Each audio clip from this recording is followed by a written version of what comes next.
You should not be hearing this.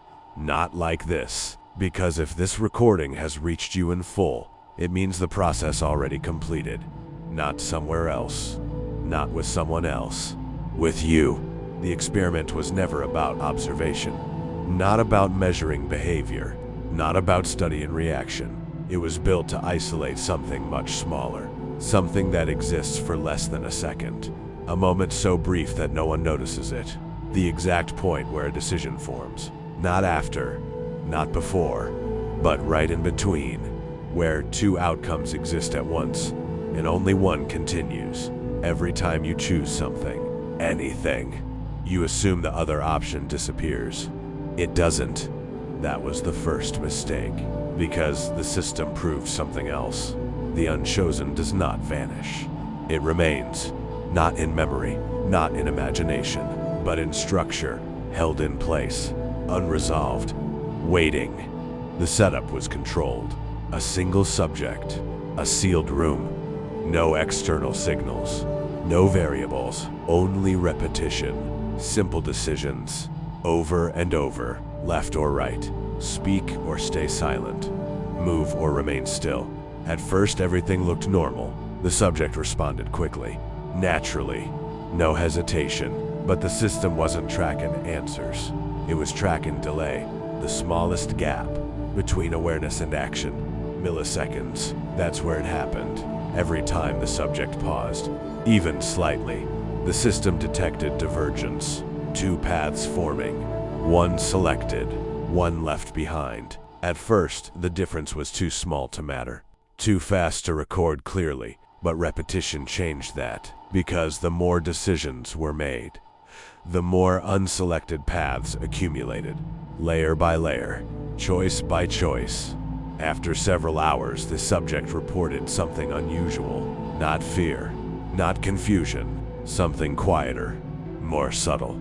A sensation of misalignment, like movements were slightly delayed, not visibly, but internally, as if intention and action were no longer perfectly synced. He described it as pressure, not external, but inside, like something was occupying the same space, not physically, but cognitively. His thoughts felt crowded, not louder, not faster, just duplicated. He would begin a sentence and feel of another version of it forming at the same time. A different word, a different choice, a different outcome, not imagined, not hypothetical, present. At the same time, they increase the rate of decisions. Less time to think, more pressure, faster prompts. The subject struggled, not because of difficulty, but because of overlap. He began stopping mid-action, freezing, listening, not to the room, but to something internal. When asked what he was experiencing, he answered slowly, carefully, as if choosing words required effort. There's another one. The room went silent, because no one needed clarification. He wasn't referring to another person. He wasn't referring to a voice. He was referring to presence, a second instance of himself, not acting, not controlling, but existing alongside. They reviewed the footage, frame by frame, looking for error, distortion, anything explainable. At first, nothing. Then, in between frames, something appeared, not fully visible, not stable, but consistent. A position that didn't match movement, a posture that didn't follow action, a version that wasn't chosen, still there, not progressing, not disappearing, just remaining, held in place, like a paused outcome. They enhanced the frames, slowed everything down, and the more they analyzed, the clearer it became. Every decision left something behind, and those remnants were not fading. They were stabilizing. The subject began losing distinction, not identity, not awareness, but separation. He could no longer tell which thought was his, which intention was active, which version was continuing. Sleep became impossible, not due to fear, but due to continuity. Because even when he closed his eyes, the decisions didn't stop.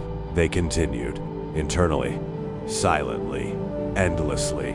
He described it in fragments. They don't disappear. They stay exactly where I didn't choose them. They're still there, watching, repeating, holding position. And then, the statement that ended the experiment. They're starting to match me. The final log was incomplete, because the subject didn't stop suddenly. He transitioned, gradually, subtly, like alignment was being corrected. Not forced, not resisted, just completed. The last clear recording begins with a simple statement. I made a decision. There is a pause, longer than any previous delay. Measured, deliberate. Then, I stayed. Silence follows. Heavy, unbroken. And in the final line, delivered in a tone that doesn't match any prior sample. No hesitation, no overlap, no duplication. Perfectly singular. The other one left. The system shut down immediately after. No malfunction, no failure, just termination. Because from that point forward, there was no divergence left to measure. No delay. No split. Only one continuous version remained. And there was no way to confirm whether it was the one that moved forward or the one that had been waiting all along.